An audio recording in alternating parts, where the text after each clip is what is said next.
Bueno, buenos días. Yo voy a presentar la herramienta Simanfor, que algunos ya lo conocéis, pero que es ha tenido bastantes cambios, y luego a continuación pues hará un caso de estudio particularizado para este proyecto Aitor, que está aquí. Bueno, Simanfor es un sistema de apoyo a la toma de decisiones en la nube. Ya hemos acabado. Esta podría ser la presentación. Hace ya muchos años que lo estamos desarrollando. El último empujón lo hemos dado a estas 4 personas que veis ahí en el nombre.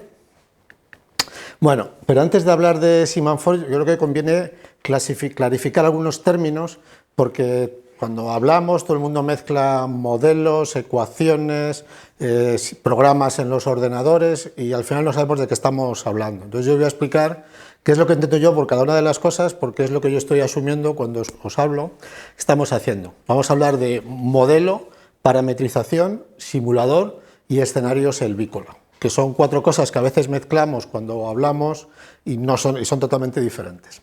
¿Qué es un modelo? Pues es una abstracción de la dinámica, en nuestro caso, de la dinámica de un sistema, de los sistemas forestales, que puede contener, por ejemplo, funciones como procesos como el crecimiento, la mortalidad, la incorporación, que puede tener varias aproximaciones empíricas, ecofisiológicas, sucesionales, que puede trabajar a varias escalas espaciales. Podemos hacer una abstracción de un bosque, de un rodal en su conjunto, de los procesos asociados a un árbol, a una cohorte de árboles, y para un tiempo determinado, que pueden ser qué le va a pasar en días, años o décadas.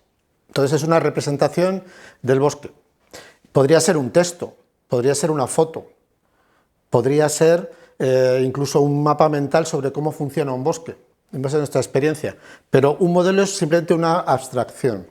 En nuestro caso tenemos después una parametrización, es decir, son parámetros, valores, reglas, por ejemplo el autoaclareo, la línea de autoaclareo, la meseta de Assmann, estos conceptos que habéis estudiado, lo que hacen es constriñen nuestra abstracción y permiten representarla a partir de los modelos para describir la evolución. Es decir, tenemos un concepto y después lo vamos construyendo, por ejemplo, cómo es la influencia de la productividad o cómo pasa el tiempo, con qué proporción se mueren los árboles. Pues se muere el 2% de los árboles de un rodal o no se muere ninguno. Son reglas, parámetros y valores que permiten representar la abstracción.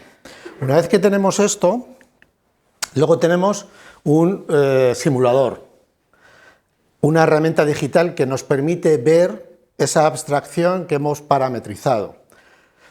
Aquí hemos puesto herramienta digital, o he puesto yo herramienta digital porque Simanfor es una herramienta digital, pero podría ser una tabla de producción, podría ser una gráfica, podría ser una ecuación. Es algo que nos permite ver esa abstracción parametrizada.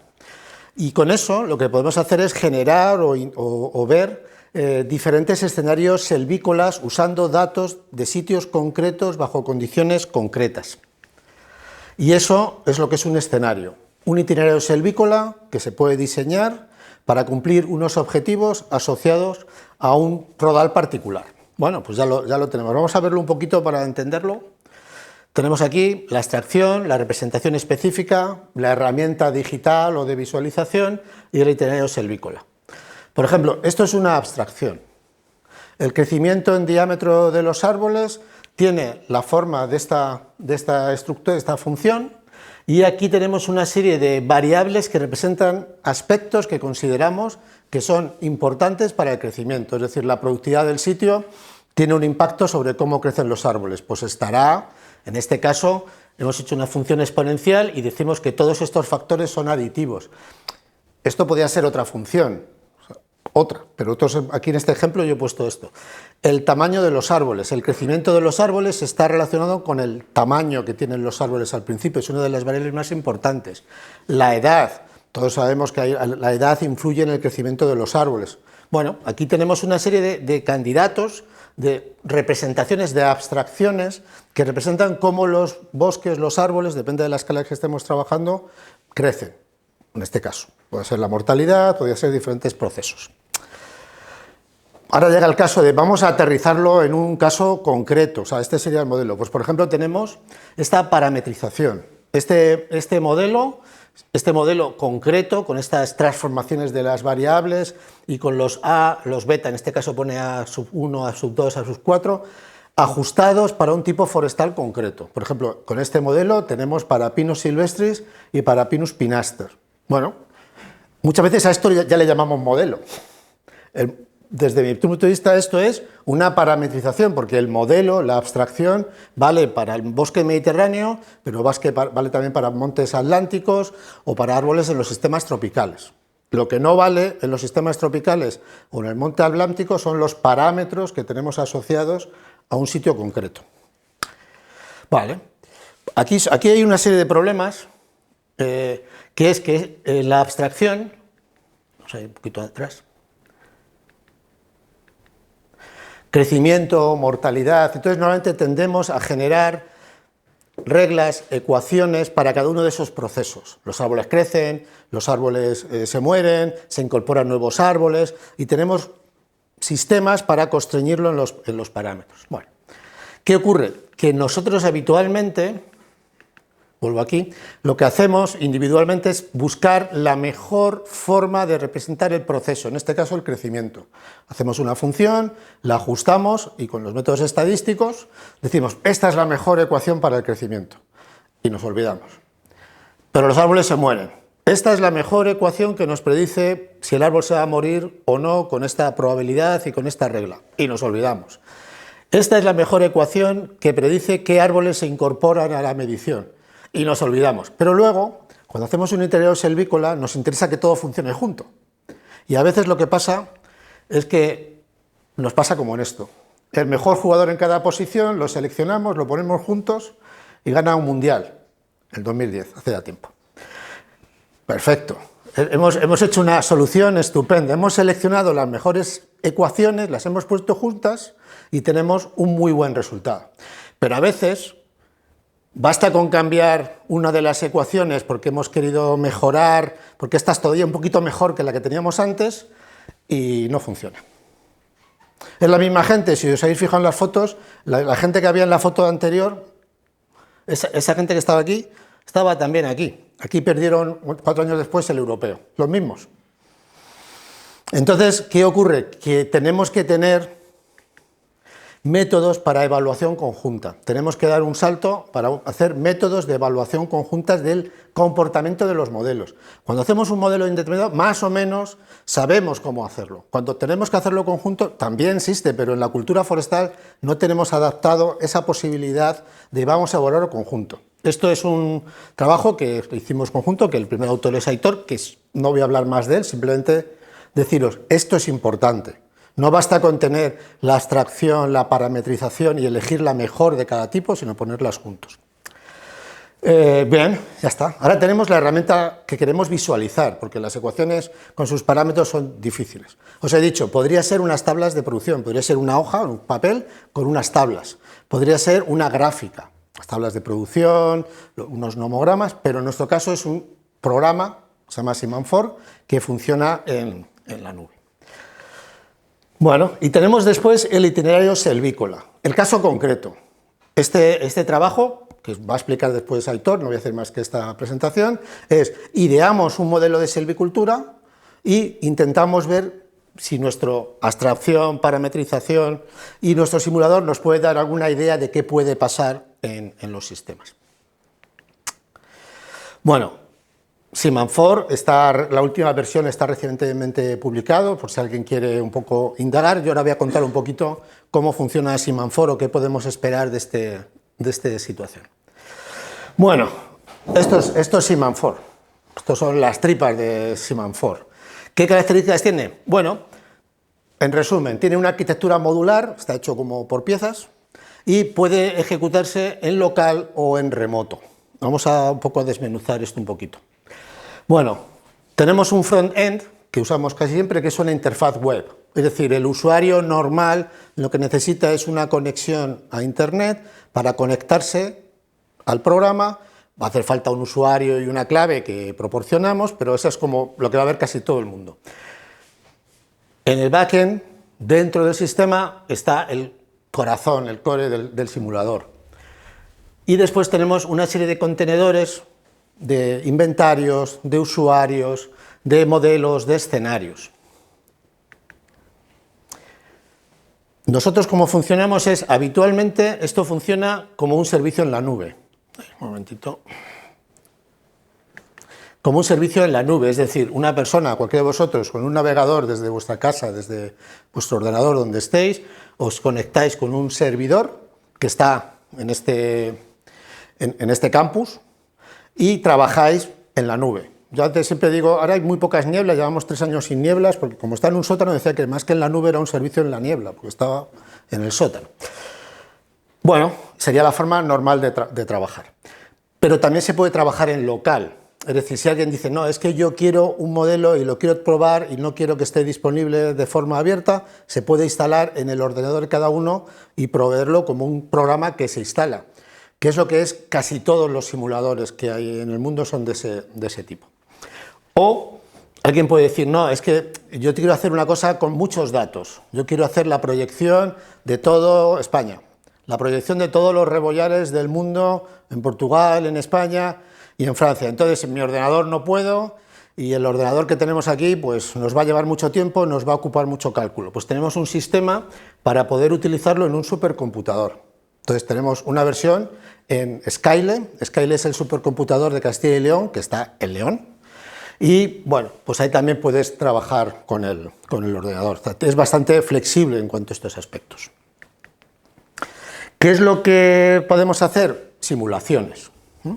Las simulaciones requieren, en primer lugar, las condiciones iniciales, un inventario forestal, listas de árboles con los atributos que hagan falta, depende de las parametrizaciones, con las condiciones del rodal, la productividad, la edad, esto depende de los modelos y las parametrizaciones concretas, es bastante flexible. Puede ser que algunas variables no estén en la lista de árboles, por ejemplo, es muy típico que tengamos todos los diámetros de árboles, pero no todas las alturas, entonces hay que completar esos datos. ¿Cómo lo hacemos? Pues con un módulo de imputación. Hay un sistema, si has medido la altura, estupendo, la usamos. Si no la has medido, no te preocupes, porque debiera haber en tu modelo, tu parametrización, una ecuación altura-diámetro que permita completar ese dato que no está. Esa sería la fase de imputación. Luego tenemos dos modelos que actúan según nosotros, según los usuarios pidamos que entren a participar. Uno es proyectar en el tiempo, es decir, tengo un inventario, no hago nada, la masa no requiere ninguna acción silvícola, dejémosla crecer un periodo de tiempo. Entran en acción los submodelos de proyección. El tiempo, dejémoslas crecer 5, 10, un año, depende de la parametrización de los modelos. Es decir, si nosotros hemos hecho parámetros que permiten que el modelo dé saltos de 5 años, los saltos aquí van a ser de 5 en 5. No sé si me explico, si queremos 10, pues hay que hacer 2. Si queremos 1, pues no lo podemos hacer, no porque Simanfor no lo pueda hacer, sino porque nosotros lo que hemos trabajando no lo permite.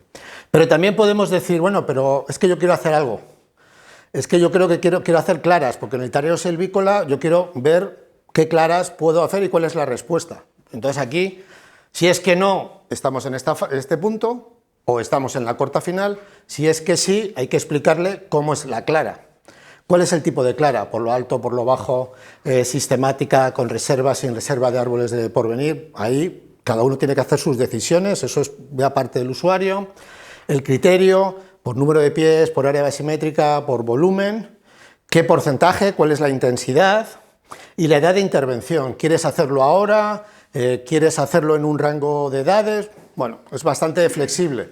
Claro, tenemos que pensar. Las máquinas funcionan, pero no son tan flexibles como todo lo que se nos pueda ocurrir. Hemos intentado construir, es bastante flexible y permite hacer muchas simulaciones. Queremos implementar un nuevo modelo. Es que esto nos parece interesante y cómo podemos implementar un modelo para un tipo forestal que nosotros no tenemos muchos, pero no lo tenéis. ¿Cómo lo podemos hacer? Pues muy fácil. Pues hay que primero, la primera parte que es meterlo, lo tenemos que hacer nosotros. Esto es un problema de seguridad, no es que, o sea, que no cualquiera tal. Alguien dice, yo quiero meter este tipo de bosque que no está, estas son el modelo, estas son las ecuaciones, trabajamos con ese grupo y hacemos el modelo. El grupo que lo El equipo que lo ha promovido tiene que comprobar que funciona tal y como esperaban que funcionase, porque no solo son las parametrizaciones, las ecuaciones, por ejemplo, también importa el orden de ejecución. Entonces, ahí hay una parte un poco más de artesanía que hay que comprobar, y finalmente el modelo o la variante está listo para su uso, o sea, ya podemos empezar a trabajar. El caso concreto del rebollo, yo no voy a entrar mucho, es más para que veáis la herramienta, lo va a hacer Aitor.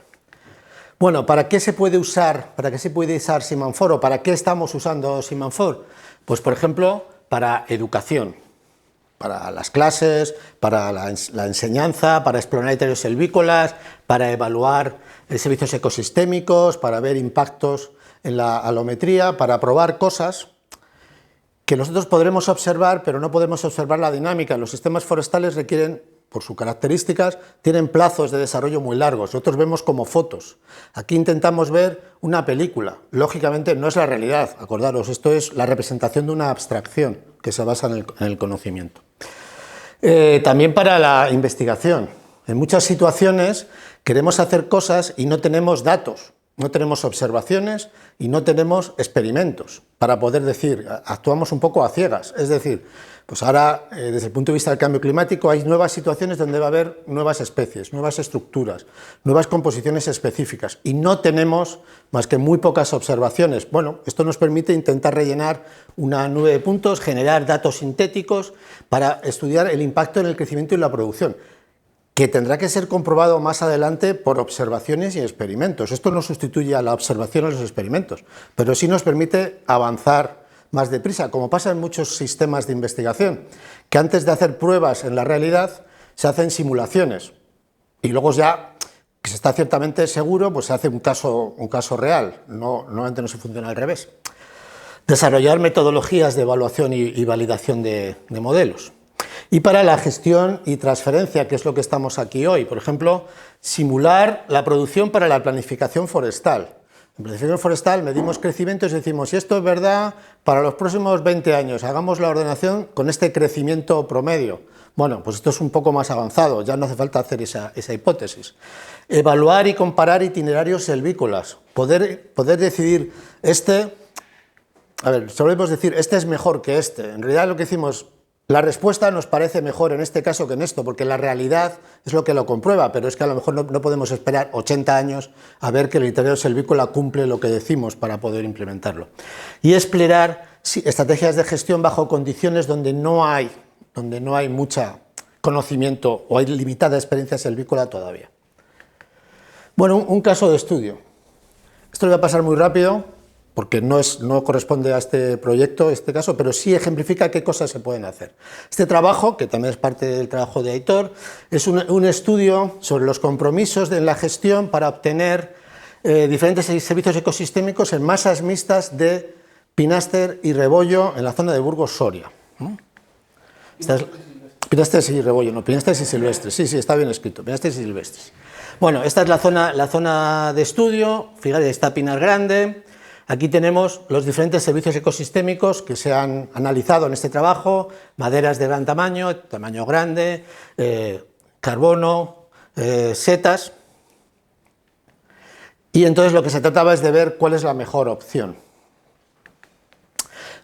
¿Qué es lo que tuvo que hacer aquí? Teníamos un modelo, ¿os acordáis al principio? Dijo, tenemos una parametrización de silvestris, y voy a decirlo yo otra vez, de silvestris y de pináster. Pero aquí lo que estamos viendo es una situación donde no teníamos datos. Los modelos están hechos en masas puras de silvestres y en masas puras de pináster, porque no tenemos datos suficientes para trabajar en esa mezcla, que todavía es realmente limitada y todavía está en expansión, pero no tenemos datos suficientes.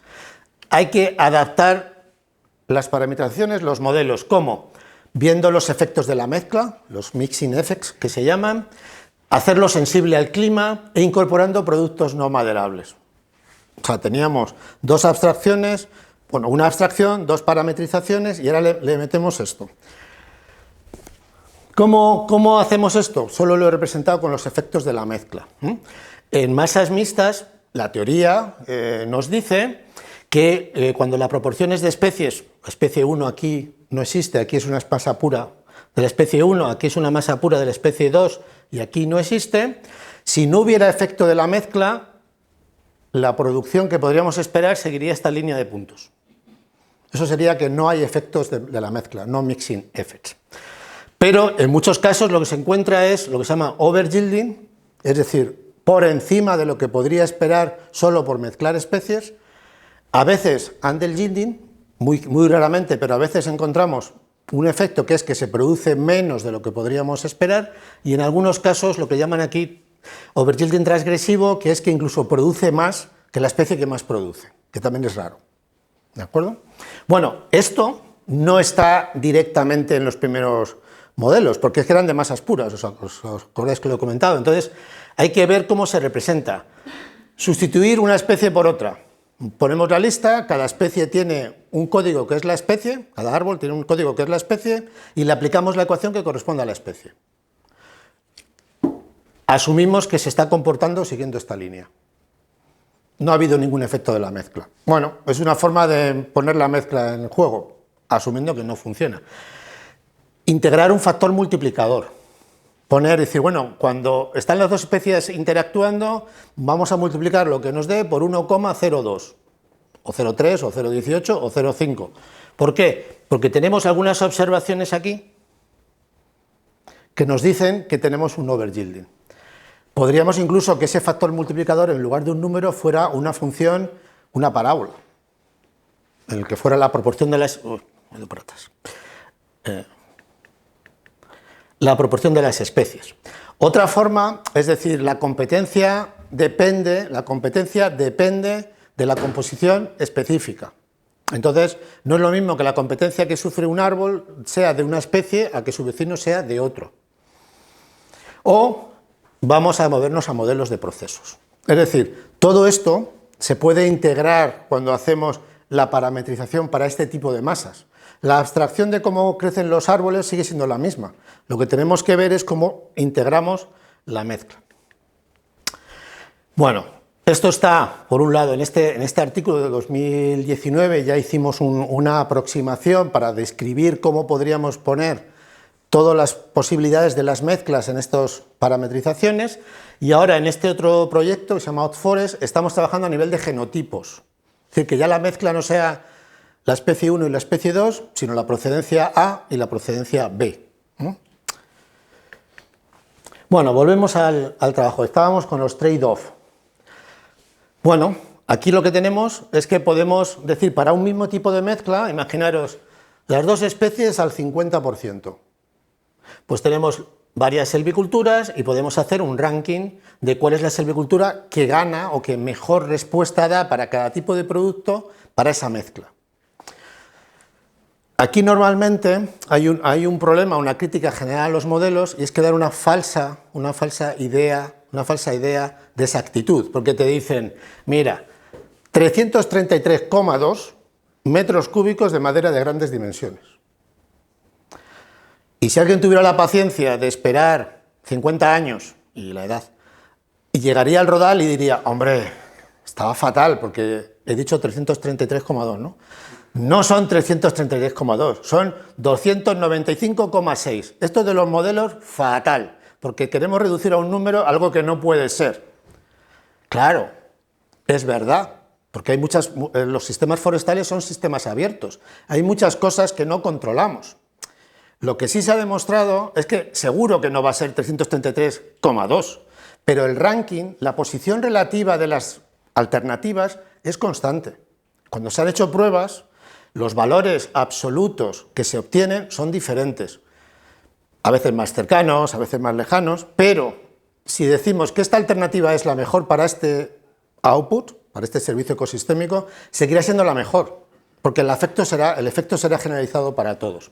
Entonces nos permite hacer un ranking de selviculturas para tipos de masa, pero también nos permite, para diferentes combinaciones, que es mejor 50-50 o 70% de una especie y 30% de la otra, o lo contrario.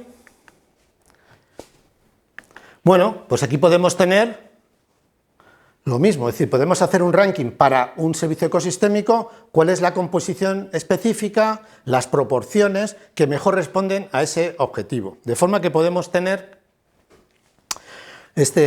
una tabla en la que podemos ver, por un lado, para las diferentes composiciones específicas, de pino silvestris puro a pino pinaster puro, con las diferentes mezclas, y para los diferentes servicios ecosistémicos, colocar cuál es la mejor opción. Esto nos lo permiten los modelos. ¿Qué ventaja tiene frente a las observaciones? Si tuviéramos observaciones, seguramente ninguna, porque tendríamos la observación. La ciencia, nuestra ciencia, como ciencia aplicada, recae sobre las observaciones. Pero, como no tenemos esas observaciones o tenemos muchos huecos en las observaciones, la modelización y la simulación es superior a la opinión. Por tanto, nos ayuda a tomar unas decisiones que habrá que ir ajustando. Y ya está.